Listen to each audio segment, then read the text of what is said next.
إن الحمد لله نحمده ونصلي على رسوله الكريم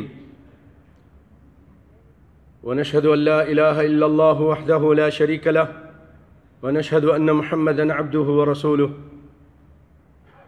بشيرًا ونذيرًا بين يدي الساعة أما بعد سامعین محترم بھائی اور دوستوں، بزرگوں، ساتھیوں اور پردادار خواتین، ساری تعریفیں اللہ احکم الحاکمین کے لیے لائق اور زیبا ہیں، جو ساری کائنات کا خالق، مالک، داتا اور مشکل کشا ہے، اور جو لوگوں کو خوف میں امن دیتا ہے اور بھوک میں انہیں کھانا کھلاتا ہے۔ الذی اطعمہم من جوع وآمنہم من خوف۔ اور بھائیو، امن بہت بڑی نعمت ہے۔ دین اسلام میں اس کی بڑی اہمیت ہے۔ آپ اس کا اندازہ اس سے کریں کہ خلیل اللہ ابراہیم علیہ السلام نے جب اللہ سے بہت ساری نعمتیں مانگیں، پھل فروٹ مانگے، بچوں کے لیے دعائیں مانگی، ان ساری دعاؤں میں سب سے پہلی چیز جو اللہ سے طلب کی وہ شہر کا امن تھا۔ وَإِذْ قَالَ إِبْرَاهِيمُ رَبِّ اجْعَلْ هَذَا الْبَلَدَ آمِنًا، اور اس کے بعد پھر بہت ساری دعائیں مانگی۔ امن بہت اہم چیز ہے۔ اللہ سے دعا ہے کہ اللہ تعالی ہمارے تمام اسلامی ممالک میں اللہ تعالیٰ امن و امان قائم رکھے، اور جو یہ شر اور فساد اور منحرفین کے گروہ بہت سارے ناموں کے ساتھ تباہی اور بربادی مچا رہے ہیں، اللہ تعالیٰ کافروں، یہودیوں اور جو بھی اسلام کے دشمن اور ان کے ایجنٹ ہیں، ان کی ہر سازشوں کو مسلمانوں کے خلاف جو وہ سازش کرتے ہیں اللہ تعالیٰ ناکام بنائے۔ آمین یا رب العالمین۔ بھائیو، نماز کی اہمیت سے متعلق گفتگو ہو رہی تھی اور آپ سن رہے تھے، بہت ساری باتیں سنیں۔ بھائیو، میں اپنی وضو کے بیان میں آنے سے پہلے ایک چھوٹا سا واقعہ سنانا چاہتا ہوں۔ ایک شخص، اس کا بیٹا مر گیا، یہیں خلیج کی بات ہے، بہت رو رہا تھا۔ پھر اس نے جب اس سے سبب پوچھی کہ بھائی اتنا رونے کے سبب آپ بتائیے، اور بھی لوگ روتے ہیں تو چپ ہو جاتے ہیں، مسلسل رو رہے ہیں آپ۔ کہا بات یہ ہے، میں اس لیے نہیں رو رہا کہ بیٹا مر گیا، یہ تو اللہ کی امانت تھی، اللہ نے لے لی۔ میں اس لیے رو رہا ہوں کہ میرا بیٹا نماز نہیں پڑھتا تھا۔ میں ڈرتا ہوں کہ آخرت میں جا کے اس کا کیا انجام ہوگا، قبر میں کیا انجام ہوگا۔ مجھے اس کی وجہ سے ڈر اور خوف آ رہا، رونا آ رہا ہے۔ سمجھاتے تھے، بتاتے تھے، دکھاتے تھے، سب کچھ کرتے تھے۔ بھائیو، اللہ تعالیٰ نے سچ فرمایا، اقیموا الصلاۃ ولا تکونوا من المشرکین، نماز قائم کرو اور مشرکوں سے مت ہو جاؤ۔ کیا مطلب؟ نماز نہیں پڑھیں گے تو مشرک ہیں؟ اللہ کہہ رہے ہیں مشرک ہیں؟ بھائیو، وجہ یہ ہے کہ جب بندہ اللہ کی طرف سے ندا آتی ہے اور اللہ کا آرڈر اور اس کے رسول کا آرڈر قرآن و حدیث میں آتا ہے، وہ اس کو مانتا نہیں، رد کر کے اپنے نفس کی مانتا ہے، تو یہ نفس کی پوجا ہے۔ جو شخص اللہ کے علاوہ کسی اور چیز کی پوجا کرے وہ مشرک ہے، کہ یہ نفس کا پجاری ہے، یہ مشرک ہے۔ افرأیت من اتخذ الہہ ہوا واضلہ اللہ علی علم، کیا آپ نے دیکھا اس شخص کو جو اپنے خواہشات کی پیروی کرتا ہے اور علم کے باوجود گمراہ ہو چکا ہوتا ہے؟ تو دعا کیجئے کہ اللہ تعالیٰ ہمیں ان لوگوں میں سے نہ کرے جو خواہشات کی پیروی کرتے ہیں اور اللہ اور اس کے رسول کی نافرمانی کرتے ہیں۔ بھائیوں، قرآن پاک میں اللہ تعالیٰ فرماتے ہیں، اے ایمان والو، جب تم نماز کے لیے کھڑے ہو، فاغسلوا وجوہکم وایدیکم الی المرافق، چہروں کو دھو لو، اپنے ہاتھوں کو کونیوں تک دھو لو، وامسحوا رؤوسکم، اپنے سر کے مسح کرو، اور فامسحوا یا ایھا الذین آمنوا اذا قمتم الى الصلاة فاغسلوا وجوہکم وایدیکم الى المرافق وامسحوا برؤوسکم وارجلکم الى الکعبین، اور ٹخنوں تک اپنے پاؤں کو دھو لو۔ یہاں ایک اہم بات، علمی بات کرنے لگا ہوں، تھوڑا اس پہ توجہ دیجیے گا بھائیو۔ بعض ایسے لوگ جو اسلام کی طرف اپنی نسبت کرتے ہیں لیکن ہر دور میں انہوں نے اسلام کو نقصان پہنچایا،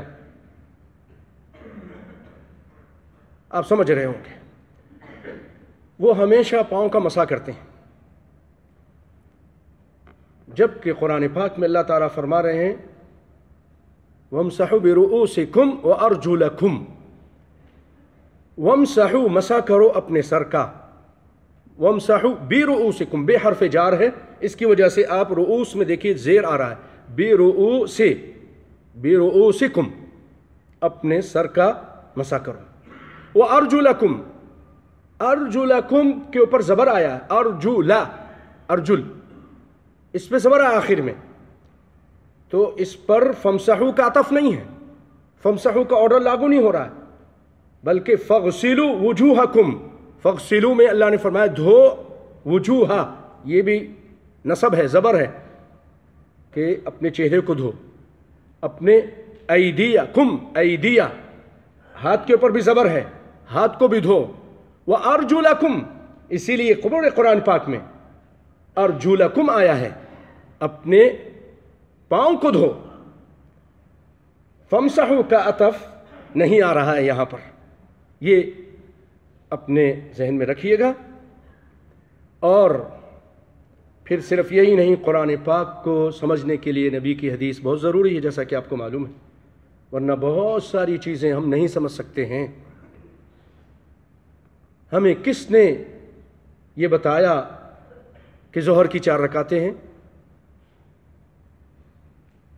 فجر کی 2 رکعتیں ہیں، اور بھی حج کا پورا طریقہ، یہ سارا کچھ حدیث پاک میں آیا ہے، سنت پاک میں آیا ہے۔ تو سنت جو نبی کی سنت ہے اور احادیث ہیں، اس میں ہمیں پتہ چلتا ہے کہ پاؤں کو دھویا جاتا ہے، پاؤں کو مسح نہیں کیا جاتا۔ تو انشاءاللہ العزیز اس کی وضاحت آپ آج اللہ نے چاہا تو اچھی طرح سنیں گے۔ یہ حدیث بھی آپ نے سنی تھی کہ نبی کائنات صلی اللہ علیہ وسلم نے فرمایا کہ میری امت کو بلایا جائے گا قیامت کے دن، لاکھوں لوگ ہوں گے، کروڑوں لوگ ہوں گے، آدم علیہ السلام سے لے کے قیامت تک جتنے آنے والے لوگ ہیں سب ہوں گے، ان میں امت محمد صلی اللہ علیہ وسلم کے بارے میں آپ فرماتے ہیں میں ان کو پہچانوں گا۔ لوگوں نے کہا آپ کیسے پہچانیں گے؟ کائنات کے امام فرمانے لگے، سوال کرتے ہیں، آپ کا یہ ایک بہت اچھا انداز ہے سمجھانے کا کہ آپ سوال کے ذریعے سمجھاتے ہیں، سائل کو اسی سے سوال کر کے پھر بات اس کو سمجھا دیتے ہیں۔ آپ نے فرمایا کہ مجھے یہ بتاؤ، اگر بہت سارے کالے، بالکل کالے گھوڑے ہوں، ان کالے گھوڑوں میں ایک گھوڑا ایسا ہو جس کا چہرہ وائٹ ہو، سفید ہو، ہاتھ بھی اور پاؤں بھی، تو ان بے شمار گھوڑوں میں اس گھوڑے کو اس کا مالک پہچانے گا کہ نہیں پہچانے گا؟ کہاں پہچانے گا؟ کہا اسی طرح میں بھی تم کو پہچانوں گا کائنات کے سارے لوگوں میں، کیونکہ قیامت کے دن تمہارا چہرہ چمک رہا ہوگا، ہاتھ اور پاؤں چمک رہے ہوں گے وضو کی وجہ سے۔ اللہ اکبر، اللہ اکبر۔ اللہ تعالی ہمارے چہروں کو دنیا میں بھی اور آخرت میں بھی چمکا دے۔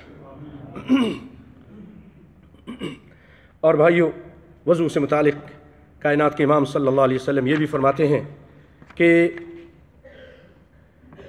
جس نے اچھی طرح وضو کیا، پورا وضو، ناقص وضو نہیں کیا، نبی کے طریقے کے مطابق کیا،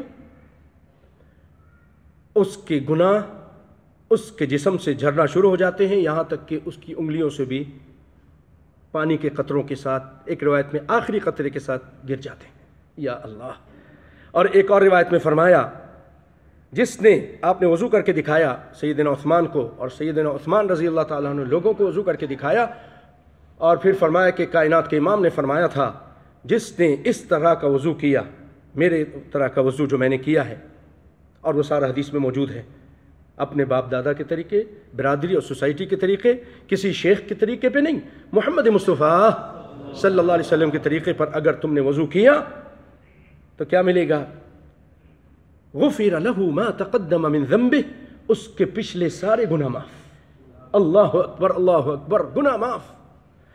اور وَكَانَ صَلَاتُهُ وَمَشْيُهُ إِلَى الْمَسْجِدِ نَافِلَةً، اور وہ جو مسجد میں چل کے جا رہا ہے اور اس کی نماز ہے، یہ تو الگ سے اللہ تعالیٰ کی طرف سے انعام ہے، بونس ہے، نافلہ ہے، اس کے گناہ تو پہلے معاف ہو چکے ہیں۔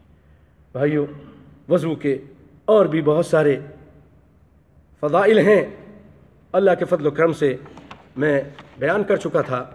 اب میں آپ کے سامنے نبی کائنات صلی اللہ علیہ وسلم سے جو وضو کا صحیح طریقہ ہے وہ بیان کرنا چاہوں گا، لیکن اس سے پہلے پیارے بھائیوں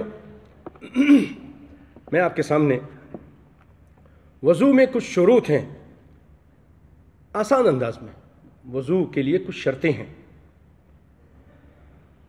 ایک تو یہ کہ اسلام ہو، یعنی مسلمان آدمی ہو، عقل ہو، اور عقل ہے لیکن بچہ ہے، ابھی تمیز نہیں ہے، تمیز ہو اچھے برے کی اس کو، اور وضو کی نیت کرے، اور وضو اس وقت اس کے اوپر فرض ہو جائے گا جب اس کا وضو ٹوٹ چکا ہو، وضو ٹوٹ چکا ہو، اور وضو سے پہلے جب وہ طہارت کے لیے گیا ہو تو وہاں اس نے استنجا کیا ہو پانی سے یا پتھر سے، اور پانی بھی پاک ہو، جس پانی سے وضو کرے وہ پانی بھی پاک ہو۔ اور وضو کے لیے جو جسم میں اگر کوئی ایسی چیز ہے جو وضو کے پانی کو روکتی ہے اس کو زائل کرنا ضروری ہے، الا یہ کہ مریض ہے، وہ پلستر چڑھا ہوا ہے ہاتھ میں یا پاؤں میں یا کہیں اور، تو اس پر صرف اوپر مسح کر لے۔ لیکن عورتوں نے جیسے وہ لگایا ہوتا ہے اپنی ناخن پر، وہ ایک رنگ ہوتا ہے، کیا بولتے ہیں، نیل پالش، وہ لگایا ہوا ہے، اس کو ہٹانا پڑے گا۔ یا اس طرح کے مرد نے کوئی چیز ایسی لگائی ہوئی ہے اس کو، تاکہ وہ پانی اس کے جلد تک پہنچے، پانی اس کے جلد تک پہنچے۔ اور وضو کے کچھ فرائض ہیں بھائیوں، وہ تو قرآن پاک میں ذکر ہیں کہ چہرے کا دھونا، اور چہرے کے ساتھ کلی کرنا، اور ناک میں پانی چڑھانا جو کہ حدیث میں آیا ہے، ہاتھوں کو دھونا کونیوں تک، سر کا مسح کرنا، اور کان بھی اس میں شامل ہے، کان میں انگلیاں پھیرنا جو کہ حدیث میں آیا ہے، یہ فرض ہیں۔ اور دونوں پاؤں کو دھونا، اسی طرح وضو میں ترتیب ضروری ہے، یہ نہیں کہ پہلے پاؤں دھو لیا پھر سر پہ مسح کر رہے ہیں پھر بعد میں کلی کر رہے ہیں، نہیں، ترتیب اللہ اس کے رسول نے جو بتائی ہے وہ ترتیب ضروری ہے، فرض ہے۔ اور اسی طرح وضو کر کے آپ کا ٹیلی فون آ گیا، ابھی آدھا وضو کیا تھا اور آپ چلے گئے، آدھے گھنٹے تک بات کرتے رہے، اب آ کے پھر آپ نے کیونکہ ہاتھ دھو لیا تھا تو آپ نے کہا چلو کر سر کا مسح کرتے ہیں، نہیں، اتنی زیادہ دیر نہیں ہونی چاہیے، موالات ہو، یعنی ایک کے بعد اس کے تھوڑی دیر بعد ہی دوسرا پاؤں بھی، دوسرا اعضا بھی دھو رہے ہوں۔ اور یہ چیز مستحب ہے کہ آدمی اپنے چہرے کو، اپنے ہاتھ کو، اپنے پاؤں کو 3 مرتبہ دھوئے، اور کلی ناک میں پانی چڑھانا یہ 3 دفعہ، لیکن 1 مرتبہ فرض ہے، 1 مرتبہ تو کرنا ہی پڑے گا نا، کم سے کم 1 اور زیادہ سے زیادہ 3 سے زیادہ بھی زیادتی ہے۔ بعض لوگ وسوساتی ہوتے ہیں، ان کو وسوسہ ہوتا ہے، ہاتھ دھو رہے ہیں تو دھوئے جا رہے ہیں، پاؤں دھو رہے ہیں، پوری نماز نکل جاتی ہے۔ اللہ تعالیٰ مجھے اور آپ کو اور ہمارے سارے مسلمان بھائیوں کو اس وسوسے سے بچائے۔ بھائیوں، اس کا علاج بڑا ہی مشکل ہے، اس کا علاج یہی ہے، اچھی طرح سوچے، فکر کرے اور وسوسے کی طرف توجہ نہ دے، اعوذ باللہ پڑھے، یہ علاج ہے۔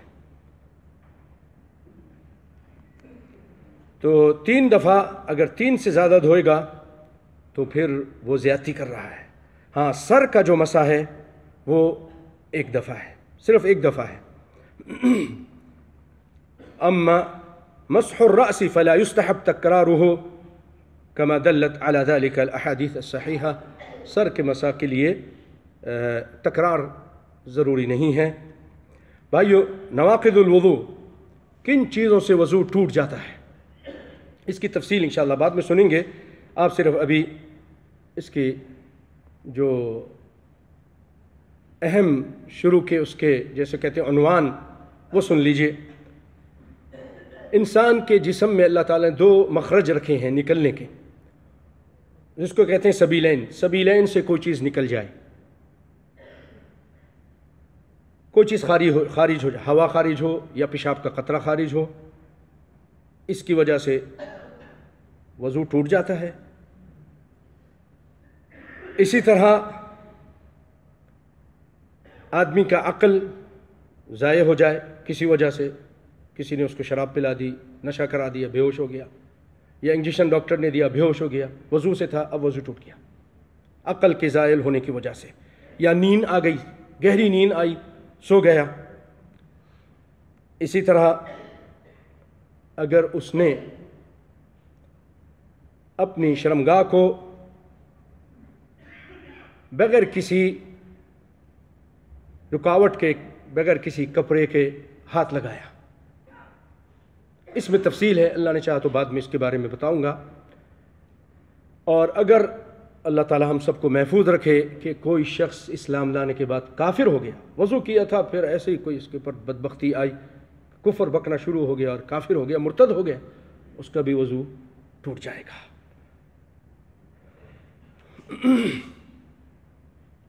بعض لوگ یہ سمجھتے ہیں کہ اگر میت کو غسل دیا ہے تو وضو ٹوٹ جاتا ہے، لیکن صحیح بات یہ ہے کہ میت کو غسل دینے سے اس کا وضو نہیں ٹوٹتا ہے، اگر الا یہ کہ اس نے بغیر رکاوٹ کے میت کی شرمگاہ کو ہاتھ لگائی ہو تو پھر اس پر وضو واجب ہو جائے گا غسل دینے والے پر، ورنہ صرف نہلانے سے، پانی ڈالنے سے اور اس کو جسم کو ہاتھ لگانے سے وضو نہیں ٹوٹتا ہے۔ اور کچھ باتیں انشاءاللہ العزیز اللہ نے چاہا تو آپ کے سامنے بعد میں بیان کریں گے۔ نبی کائنات صلی اللہ علیہ وسلم وضو سے پہلے ایک اہم بات بتاتے ہیں۔ آپ فرماتے ہیں لولا ان اشق علی امتی لامرتهم بالسواک مع کل وضو، اگر مجھے میری امت پر مشقت کا خطرہ نہ ہوتا، ڈر نہ ہوتا، تو میں ان کو ہر وضو کے ساتھ مسواک کا حکم دیتا۔ ہمارا اسلام بڑی پاکی اور صفائی والا مذہب ہے۔ دیکھیے بعض لوگ ہیں سو جاتے ہیں بغیر مسواک کیے، بغیر برش کیے، اٹھ جاتے ہیں، ناشتہ کرتے ہیں، ساری غلاظت اور بیماری اپنے جراثیم پیٹ میں اتارتے ہیں، بیوی کے پاس جاتے ہیں، منہ سے بدبو آ رہی ہوتی ہے۔ نبی کائنات صلی اللہ علیہ وسلم اپنے گھر آتے تھے، اما عائشہ فرماتی رات کو سب سے پہلے سونے سے پہلے آپ مسواک کرتے تھے۔ کہ آدمی بہت سارے اور معاملات واجبات ادا کرتا ہے، بیوی کے واجبات، تو اس کے لیے اتنا خیال رکھتے تھے، اور اٹھنے کے بعد، سو کر اٹھنے کے بعد بھی آپ مسواک کرتے تھے۔ اس میں بہت ساری حکمتیں ہیں، اور آپ صلی اللہ علیہ وسلم نے یہ فرمایا بھی ہے کہ مسواک کے اندر مطہرۃ الفم ورضا الرب، منہ کی صفائی بھی ہے اور اللہ کی رضا بھی ہے، اللہ کی رضا بھی ہے۔ ڈاکٹروں سے پوچھئے، وہ لوگ بتاتے کہ مسواک کرنے کا جو طریقہ ہے اسی طرح برش کرو، ایسے، کیونکہ ہم مسواک بھی اسی طرح کرتے ہیں، برش ایسے کرتے تھے۔ اب وہ ڈاکٹروں کو پتہ چل گیا کہ مسواک کے طریقے پہ ہی آپ کو برش بھی کرنا چاہیے، اوپر سے نیچے لاؤ۔ اور اللہ کے فضل و کرم سے جو لوگ مسواک کرتے ہیں ان کے منہ سے بدبو، اور اللہ کے فضل و کرم سے ان کے منہ سے بہت ساری بیماریاں ختم ہوتی ہیں۔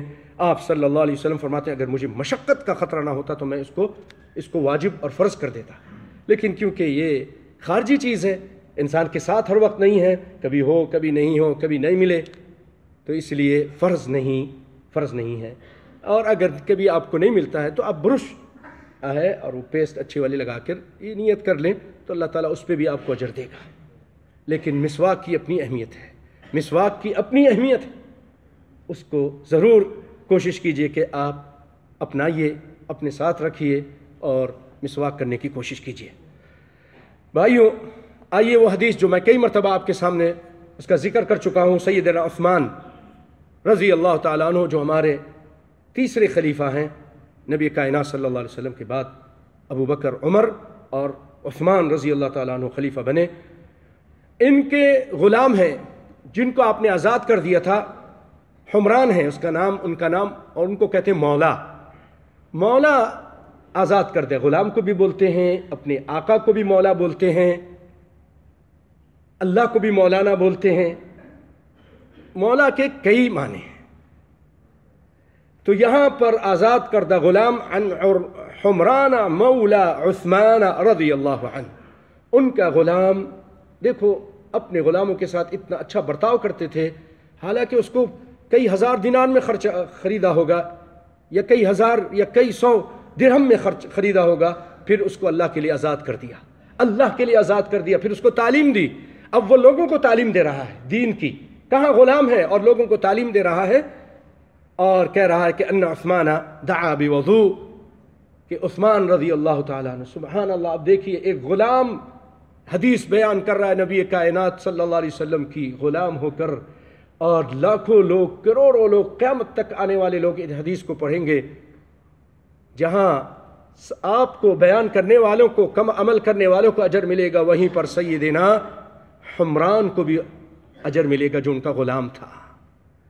ایک غلام کو حدیث بیان کرنے کی وجہ سے یہ مقام اللہ نے دیا کہ آج یہاں پر حرم میں بڑی بڑی علمی محفلوں میں اس کا ذکر ہوتا ہے۔ وجہ کیا تھی؟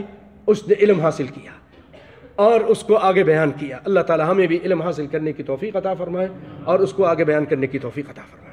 تو سنیے، کہتے ہیں کہ سیدنا عثمان نے پانی منگوایا اور پھر اس کے بعد فغسل کفیہ، آپ نے اپنے دونوں ہاتھ دھوئے، 3 مرات، 3 مرتبہ، ثم تمضمض واستنشق واستنثر، پھر آپ نے کلی کیا، ناک میں پانی چڑھایا، استنشاق کہتے ہیں ناک میں پانی کھینچنے کو، واستنثر، اور ناک کو جھاڑا، الٹے ہاتھ سے جھاڑنا چاہیے، سیدھے ہاتھ سے ناک میں پانی چڑھائیں جیسے کہ دیگر حدیث میں آیا۔ ثم غسل وجهه 3 مرات، پھر اپنے چہرے کو 3 مرتبہ دھویا۔ ثم غسل يديه اليمنى يده اليمنى الى المرفقين، پھر آپ نے اپنے سیدھے ہاتھ کو کونیوں تک دھویا اور 3 مرتبہ، اور پھر الٹے ہاتھ کو دھویا اسی طرح، الٹے ہاتھ کو دھویا کونیوں تک۔ ثم مسح برأسه، پھر آپ نے اپنے چہرے کا، سر کا مسح کیا۔ ثم غسل رجله اليمنى، یہ حدیث ہے متفق علیہ، بخاری اور مسلم کی حدیث ہے۔ قرآن پاک کو نبی کی سنت کے بغیر سمجھ نہیں سکتے، یہ نبی کا طریقہ، اس میں پاؤں دھونے کا ذکر آیا ہے، ہم کو ماننا چاہیے۔ تو سیدنا عثمان پاؤں دھو کر دکھا رہے ہیں کہ غسل رجلہ الیمنی الی الکعبین، اپنے ٹخنوں تک آپ نے اپنے پاؤں کو دھویا 3 مرتبہ۔ ثم الیسری مثل ذلک، پھر الٹے پاؤں کو اسی طرح دھویا۔ ثم قال، پھر آپ نے فرمایا رأیت، میں نے دیکھا ہے، رسول اللہ صلی اللہ علیہ وسلم، رسول اللہ صلی اللہ علیہ وسلم کو توضأ نحو وضوء ھذا، اسی طرح وضو کرتے ہوئے، میں نے نبی کائنات کو اسی طرح وضو کرتے ہوئے دیکھا، یعنی نبی کا وضو آپ نے یہ دکھایا۔ اب یہاں پر میرے بھائیوں، آپ پڑھے لکھے لوگ ہیں، اس کو اگر آپ چاہیں تو نیٹ پہ بھی دیکھ سکتے ہیں، اگر آپ کی مسجد میں بخاری اور مسلم یہ حدیث کی کتاب رکھی اس میں دیکھ سکتے ہیں۔ اللہ کے فضل و کرم سے آپ اس میں دیکھیں، اس میں کہیں پر یہ ذکر نہیں آیا کہ آپ صلی اللہ علیہ وسلم نے گدی کا مسح کیا، اور نہ کسی اور حدیث میں، نہ کسی صحیح میں، نہ کسی ضعیف میں۔ تو وضو وہ کریں جو نبی کائنات نے کیا، تو اس کی وجہ سے، جیسے آپ نے شروع میں حدیث سنی، من توضأ وضوء ھذا، جو اس طرح کا وضو کرتا ہے تو اس کے پچھلے سارے گناہ معاف ہو جاتے ہیں۔ وہ وضو نبی کے طریقے والا وضو ہوگا، میرے اور آپ کے باپ دادا اور نانا نانی کے طریقہ نہیں چلے گا۔ اور بھائیو، سر کے مسح کرنے سے متعلق ابو داؤد میں، نسائی میں، ترمذی میں صحیح سند کے ساتھ یہ ہے کہ مسح برأسہ، آپ نے اپنے سر کا ایک مرتبہ مسح کیا، اور اس کا طریقہ بھی ذکر میں آیا، وَمَسَحَ بِرَأْسِهِ، آپ نے سر کا مسح کیا، فَأَقْبَلَ بِيَدَيْهِ وَأَدْبَرَ، کہ آپ صلی اللہ علیہ وسلم دونوں ہاتھ کو سر کے آگے سے پیچھے کی طرف لے گئے اور پیچھے سے پھر آگے کی جانب واپس لے کر آئے۔ بخاری اور مسلم نے اس کو روایت کیا ہے۔ اور کان میں جو مسح کرنے کا طریقہ ہے وہ بھی ذکر آیا ہے۔ بھائیو، کیوں نہ اس اسلام پہ قربان چلے جائے، ایک ایک چیز، یہ کان میں کس طرح مسح کیا اس کا بھی پوری تفصیل کے ساتھ ذکر ہے۔ سیدنا عبداللہ بن عمر رضی اللہ تعالی عنہما وضو کی صفات میں بیان کرتے ہیں، ثم مسح صلی اللہ علیہ وسلم، پھر نبی کائنات صلی اللہ علیہ وسلم مسح کیا، برأسہ، اپنے سر کا، وَأَدْخَلَ إِصْبَعَيْهِ السَّبَّاحَتَيْنِ، اپنے سباحہ جس میں تسبیح کرتے ہیں ان دونوں انگلیوں کو، شہادت کی انگلیوں کو، ادخل داخل کیا، فی اذنیہ، اپنی دونوں کانوں میں، ومسح بإبہامیہ، ابہام کہتے ہیں یہ انگوٹھے کو، اس کو کان کے باہر پھیرا اور اس کو لائنوں میں الگ اندر پھیرا، دونوں کو اندر جو اللہ نے لائنیں بنائی ہیں کان کے لائنوں میں اس کو پھیرا، انگلی کو، شہادت کی انگلی کو، اور اس کے باہر کو یہ انگوٹھا پھیرا، علی ظاہر اذنیہ۔ اور اس کو ابو داؤد نے، نسائی نے بیان کیا، ابن خزیمہ نے اس کو صحیح کہا۔ دیکھیں کہیں پر بھی گدی کا ذکر نہیں آیا۔ آگے سنیے، اگر آپ وضو کرتے ہیں اور آپ کے پاس تسلا ہے، لوٹا نہیں ہے یا نل نہیں ہے، کہیں کہیں ایسا ہوتا ہے کہ تسلا رکھا ہے، پتیلا رکھا ہے، تھوڑا پانی ہے اس میں، اب آپ کے پاس ڈونگا بھی نہیں ہے، آپ نے اس میں ہاتھ نہیں ڈالنا، سو کر اٹھیں۔ خاص طور پہ نبی کائنات صلی اللہ علیہ وسلم نے فرمایا، اب دیکھیے اے اہل علم لوگوں، اے پڑھے لکھے لوگوں، اے ہمارے ڈاکٹر بھائیوں بھی توجہ دو، دیکھو کہ اسلام کتنی صفائی بتاتا ہے۔ کوئی ہو، کوئی اور مذہب آ کے بتائے تو صحیح، اسلام ہمیں بتا رہا ہے کہ اگر تم سو کر اٹھے ہو تو سیدھا اپنا ڈائریکٹ اپنے ہاتھ کو پانی میں مت داخل کرو۔ اذا استيقظ احدكم من منامه فليستنثر ثلاثا، جب نیند سے اٹھو تو 3 مرتبہ ناک کو جھاڑو۔ یہ نئی بات سن رہے ہوں گے اور بہت سارے لوگوں کو پتہ ہو گئی۔ میں جب اپنے بچوں کو اٹھاتا ہوں کہتا ناک جھاڑو، ناک جھاڑو، کیوں؟ فإن الشیطان یبیت علی خیشومہ، شیطان یہاں رات گزارتا ہے، ناک جھاڑ دو۔ یہ بھی بخاری مسلم کی روایت ہے۔ اور پھر آپ فرماتے ہیں وَإِذَا اسْتَيْقَظَ أَحَدُكُم مِّن نَوْمِهِ فَلَا يَغْمِسْ يَدَهُ فِي الْإِنَاءِ، جب تم میں سے کوئی شخص نیند سے اٹھے تو اپنے ہاتھ کو برتن میں نہ داخل کرے۔ کیوں نہیں داخل کرے اللہ کے رسول؟ آپ ذرا اس کی وضاحت تو کیجئے، آپ کی مرضی ہے، وضاحت کر دیں، نہیں کریں، ہمیں ماننا ہے، لیکن یہاں آپ نے وضاحت کی ہے، فَإِنَّهُ لَا يَدْرِي أَيْنَ بَاتَتْ يَدُهُ، اس کو نہیں معلوم کہ اس کے ہاتھ نے رات کہاں گزاری ہے۔ بغل میں خارش کر رہا تھا، پورے پیٹ میں، شرمگاہ میں، کہاں کر رہا تھا؟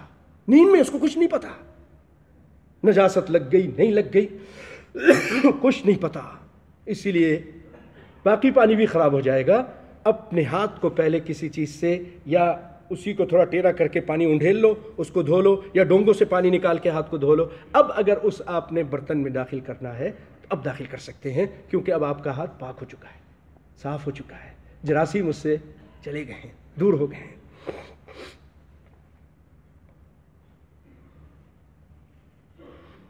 اور بھائیو، جب وضو کریں تو انگلیوں کا خلال بھی کریں، انگلیوں کا خلال بھی کریں، پاؤں کا بھی اور ہاتھ کا بھی۔ آپ فرماتے اسبغ الوضوء وخلل بین الاصابع، اور انگلیوں کا خلال کرو، وبالغ فی الاستنشاق الا ان تکون صائما، اور ناک میں پانی چڑھانے میں آپ مبالغہ کیجئے، اچھی طرح کھینچیے، آپ کو تھوڑی تکلیف بھی ہوگی لیکن اس کے علاج بھی ہے، بڑا فائدہ ہے، اللہ کے فضل و کرم سے دماغ تک، اس کی نسوں تک یہ پانی پہنچتا ہے، بہت ساری بیماریوں کا اللہ تعالیٰ نے اس میں علاج رکھا ہے۔ صرف یہ کر لیے یہ نہیں، کھینچیے اس کو، پھر اس کے بعد جھاڑیے، جیسے میں نے پہلے بتایا تھا کہ ایک ہی چلو سے منہ میں پانی لیجئے اور پھر ناک میں، اگر نہیں کر سکتے ہیں تو ایک ضعیف روایت آئی ہے، اگر آدمی تکلیف ہوتی ہے نہیں کر سکتا ہے تو پھر منہ کے لیے الگ لے لے، ناک کے لیے الگ لے لے، ورنہ صحیح طریقہ یہ ہے کہ جو منہ میں پانی لیں گے اسی سے جو بچا ہوا ہے ہاتھ میں اس سے ناک پہ چڑھائیں گے، پھر ناک کو جھاڑیں گے۔ لیکن اگر آپ روزے کی حالت میں ہیں الا ان تکون صائما، روزے کی حالت میں تو ناک میں زور سے پانی نہ چڑھائیں، کیونکہ پھر وہ آپ کے حلق میں پانی اوپر سے ہوتے ہوئے چلا جائے گا۔ اور اگر اللہ نے آپ کو داڑھی دی ہے، نبی کی سنت سے پیار کرنے اور اس کو رکھنے کی توفیق دی ہے، اللہ تعالیٰ ہم کو سب کو توفیق عطا فرمائے۔ نیت کر لو نا بھائی، نیت کر لو، کوئی مشکل نہیں ہے، اجر تو اللہ تعالیٰ نیت پہ دیتے ہیں نا، بہت بڑا اجر ہے بھائیو، داڑھی رکھنا، داڑھی کو معاف کرنے کے آپ نے آرڈر دیا ہے، اعف اللحى ارخ اللحى، داڑھی کو معاف کر دو، چھوڑ دو، خالف الیہود والنصارى، یہود و نصارہ کی مخالفت کرو۔ اللہ اکبر، آپ کو محبت ہے نا، رسول کائنات سے محبت ہے کہ نہیں ہے؟ ماشاءاللہ سب کو محبت ہے، سبحان اللہ۔ تو بھائیو آپ کے چہرے سے کیوں نہیں محبت؟ کیوں نہیں محبت؟ آپ کو دوسرے جو لوگ ہیں، کافر لوگ ہیں، ان کے چہرے اس طرح کے ہیں، نبی کائنات کا چہرہ تو داڑھی والا تھا، سارے نبیوں کا چہرہ داڑھی والا تھا، سارے نبیوں کا۔ موسیٰ علیہ السلام کو غصہ آیا، اپنے بھائی کی داڑھی پکڑ لیا اور سر پکڑ لیا، اخذ بلحیہ واخذ برأسہ، لا تأخذ بلحیتی، اے میرے بھائی میرے چہرے کو، میری داڑھی کو مت پکڑو۔ ہارون نے کہا، داڑھی پکڑ لی، پتہ چلا داڑھی تھی، سارے نبیوں کی داڑھی تھی۔ ایک مرتبہ عراق کیونکہ ایران کے تابع تھا، ایران کے بادشاہ نے عراق کے حاکم کو کہا کہ اپنے آدمیوں کو بھیجو، 2 آدمیوں کو، کہ محمد صلی اللہ علیہ وسلم کو پکڑ کے لے کر آئیں، یہ کیا دین پھیلا رہے ہیں۔ دونوں آگے پکڑنے کے لیے، کہا ہمارے ساتھ چلو۔ آپ نے دیکھا، ہنس دیا، کہا بیٹھو، تھوڑا آرام کرو تھوڑا۔ پھر اس کے بعد آپ صلی اللہ علیہ وسلم نے فرمایا، کس کی بات کرتے ہو؟ کسرا کی؟ اب کوئی کسرا نہیں ہوگا، تمہارا کسرا مر چکا ہے، فلاں رات مر چکا ہے، تم پیغام لے کر آئے اس کا، اللہ نے اس کو مار دیا ہے۔ اور پھر آپ نے یہ بھی فرمایا، دیکھا تھا داڑھی منڈے تھے، داڑھی کٹی ہوئی تھی، آپ نے فرمایا ویلکما من امرکما بہذا، ویل ہو، بربادی ہو تمہارے لیے، تم کو کس نے اس داڑھی کاٹنے کا آرڈر دیا؟ انہوں نے کہا امرنا ربنا، ہمارے بادشاہ نے، رب بادشاہ کو بھی بولتے ہیں، ہمارے بادشاہ نے ہم کو آرڈر دیا داڑھی کاٹے۔ آپ نے فرمایا تیرے رب نے تجھے یہ آرڈر دیا، امر ربی، میرے رب نے آرڈر دیا ہے ان باللحیٰ، میں داڑھی کو رکھوں، یہ رب کا آرڈر ہے۔ اسی لیے امام عبدالعزیز بن باز کہتے ہیں کہ یہ فرض ہے، واجب ہے، کیونکہ رب کا آرڈر ہے۔ امام حنیفہ رحمۃ اللہ علیہ فرماتے کہ ایسے آدمی کو اپنا امام بھی مت بناؤ، فاسق ہے جو داڑھی نہیں رکھتا ہے۔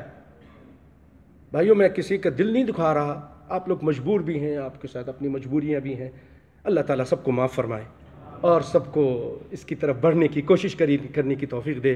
اللہ تعالیٰ قرآن فرماتے ہیں والذین جاہدوا فینا لنہدینہم سبلنا، جو ہمارے راستے کی کوشش کرتے ہیں ہم ان کو پھر اپنا راستہ دکھا دیتے ہیں۔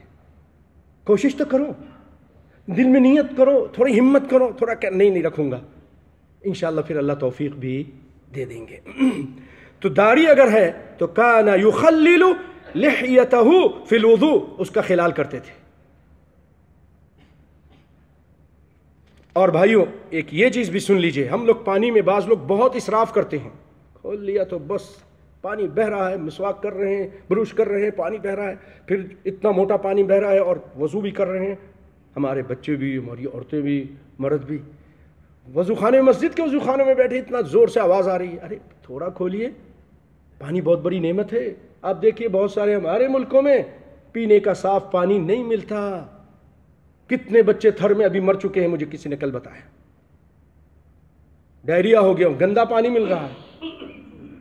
آپ کو صاف شفاف پانی کتنی بہت مہنگا ہوتا ہے، یہ اس کو تحلیہ کیا جاتا ہے، اس کا نمک نکالا جاتا ہے، پھر اس کے بعد اس میں میٹھا پانی ملاتا ہے، پھر آپ کے لیے نلوں میں بھیجا جاتا ہے، اور ہم اس کو ایسے کھول دیں۔ اسی لیے یہاں یہ بھی کہتے ہیں کہ پانی سے اپنی نل کے ذریعے گاڑی کو مت دھوئیے، بہت پانی لگتا ہے، ہاں بالٹی میں تھوڑا پانی لے کے گاڑی کو صاف کر لیجیے، اس میں 4-5 بالٹیاں خرچ ہو جائیں گی، اور تھوڑا سا آدھی بالٹی سے آپ کا گاڑی اگر وہ کپڑے سے کریں گے تو صاف ہو جائے گی۔ اسراف سے منع کیا ہے، ان اللہ لا يحب المسرفین۔ 2 مد جانتے کتنا بنتا ہے؟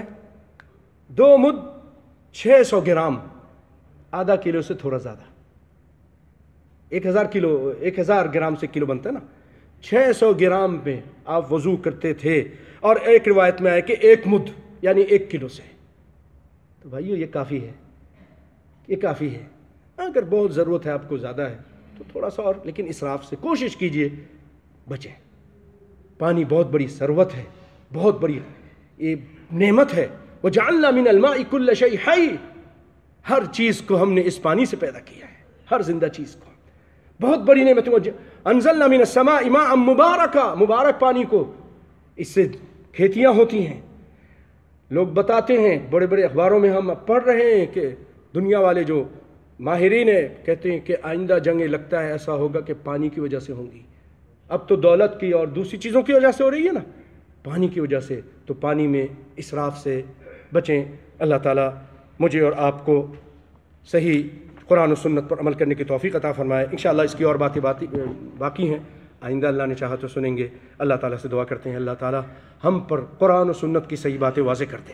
یا اللہ ہم سب کے گناہوں کو معاف فرما دے، یا اللہ ہم سب کی مشکل پریشانی کو دور فرما دے، یا اللہ ہمارے بچوں کو پکا سچا نمازی بنا دے۔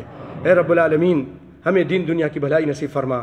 اے اللہ تو اپنے پیارے پیغمبر سیدنا محمد مصطفیٰ صلی اللہ علیہ وسلم پر اپنا سب سے اعلیٰ اور ارفع درود اور سلام نازل فرما۔ اللہم صلی علی محمد وعلی آل محمد کما صلیت علی ابراہیم وعلی آل ابراہیم انک حمید مجید۔ اللہم بارک علی محمد وعلی آل محمد کما بارکت علی ابراہیم وعلی آل ابراہیم انک حمید مجید۔ اللهم اعز الإسلام والمسلمين وأذل الشرك والمشركين، اللهم دمر أعداء الدين واجعل هذا البلد آمنا مطمئنا سخاء رخاء وسائر بلاد المسلمين، اللهم فرج هم المهمومين ونفس كرب المكروبين واقض الدين عن المدينين واشف مرضانا ومرضى المسلمين، اللهم اغفر للمؤمنين والمؤمنات والمسلمين والمسلمات الأحياء منهم والأموات إنك سميع قريب مجيب الدعوات. ربنا آتنا في الدنيا حسنة وفي الآخرة حسنة وقنا عذاب النار. ربنا ظلمنا أنفسنا وإن لم تغفر لنا وترحمنا لنكونن من الخاسرين. اللهم اهدنا واهد بنا، اللهم اجعلنا هداة المهتدين، اللهم اجعل هذا البلد آمنا مطمئنا سخاء رخاء وسائر بلاد المسلمين، اللهم آمنا في أوطاننا وأصلح أئمتنا وولاة أمورنا، اللهم وفقهم لما تحب وترضى وهيئ لهم بطانة صالحة يا رب العالمين. عباد الله إن الله يأمر بالعدل والإحسان وإيتاء ذي القربى وينهى عن الفحشاء والمنكر والبغي يعظكم لعلكم تذكرون. اذكروا الله يذكركم ولذكر الله أكبر وقوموا إلى الصلاة.